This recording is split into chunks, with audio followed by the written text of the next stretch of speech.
Kita hitung ya. 2, 4, 6, 8, 10, 12, 14, 16, 18, 20, 22, 24, 26, 28, 30. Kita ke sini. 1, 2, 3, 4, 5, 6, 7, 8, 9, 10, 11, 12, 13, 14, 15. Ini total dari 800 bibit yang dicatat, mati 450. Belum ditambah yang di lahan yang telah mati. Demikian video saya bikin untuk saudara Budi di Unik 3. Rabu 6 Januari 2021 kita akan bahas tentang perang polybag cabutan. Musim tanam untuk bulan Januari ini untuk bibit katak dan bibit umbi telah habis, maka akan beredar bibit polybag ataupun bibit potes. Maka dalam mencari bibit agar kawan hati-hati. Untuk bibit potes sebaiknya tidak usah ditanam karena akan pasti merugikan. Dan untuk bibit polybag sebaiknya kawan-kawan teliti dulu sebelum membeli, pastikan bahwa itu bukan bibit cabutan, karena untuk bulan ini porang liar sudah banyak tumbuh di beberapa daerah yang banyak habitatnya, dan beberapa petani mereka melakukan polybag.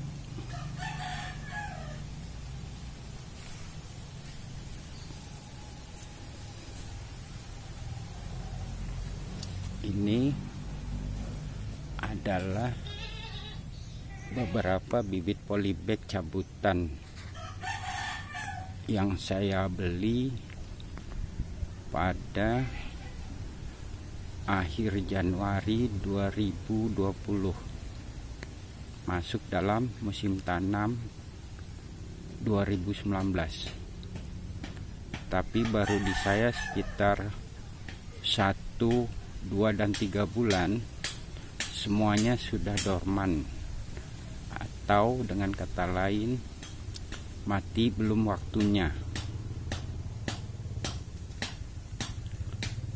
Ini adalah sebagian yang masih polybag aslinya, belum saya pindahkan.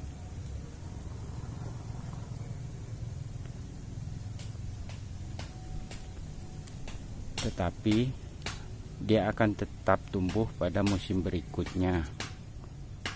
Cuma di sini kita akan rugi satu musim, karena ketika mati itu untuk pertumbuhan umbi belum ada, karena rata-rata baru tunas maksimal tunas keempat, itu pun baru tumbuh tunas, jadi belum ada pembesaran umbi.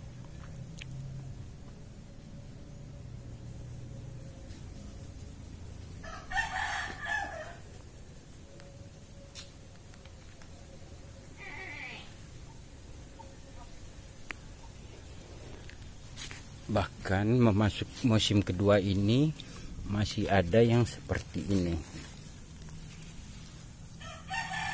kerdil. Bahkan ada yang belum tumbuh sama sekali, masih banyak yang belum tumbuh.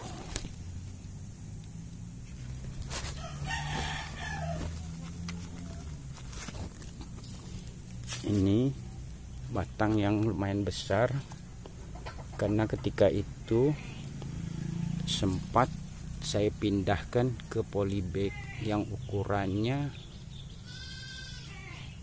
15 kali lebih besar dari polybag awal. Nah, ini masih kecil karena dia baru numbuh.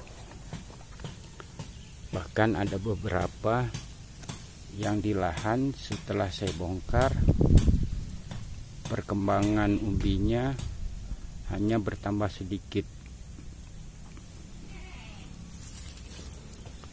Nah, ini contoh yang saya bongkar dari lahan, karena pertumbuhannya tidak rata dan mengganggu untuk saya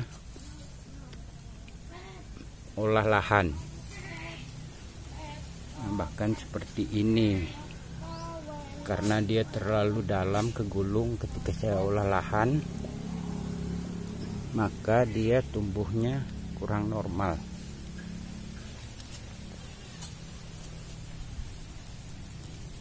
Inilah bibit polybag yang akan saya bawa ke lahan terbuka.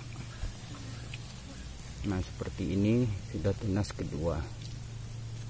Namun karena di sini intensitas cahaya sangat sedikit, jadi batangnya tinggi namun lembek. Maka tidak akan saya langsung tanam, tapi akan saya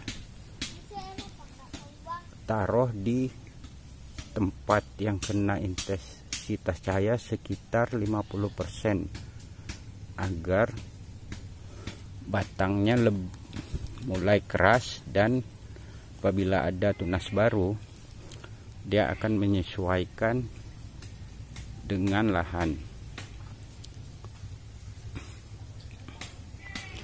Ini adalah bibit polybag memasuki musim kedua.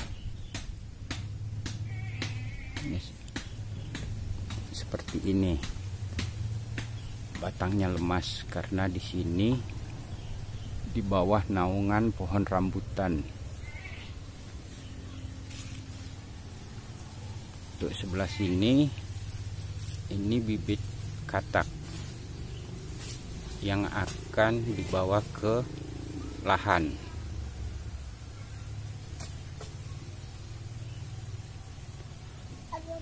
Sekali lagi, bagi kawan-kawan yang ingin membeli bibit polybag, berhati-hatilah, belilah dari orang yang bisa dipercaya. Karena ketika Anda membeli bibit polybag cabutan, maka Anda akan rugi satu musim, seperti yang saya alami. Memang dia tetap tumbuh pada musim berikutnya. Tingkat tumbuhnya bisa dikatakan 90%. Tapi sekali lagi kita rugi waktu satu musim. Di sini mohon maaf, saya bukan untuk menghalangi atau mendiskreditkan para pedagang bibit. Tapi mohon pedagang bibit memperhatikan juga nasib para petani yang sudah rugi uang, rugi waktu dan tenaga, tetapi hasil boleh dikatakan tidak ada. Sekian video ini saya bikin untuk berbagi pengalaman tentang bibit polybag cabutan kepada kawan-kawan yang baru mulai menanam porang. Semoga bermanfaat. Terima kasih.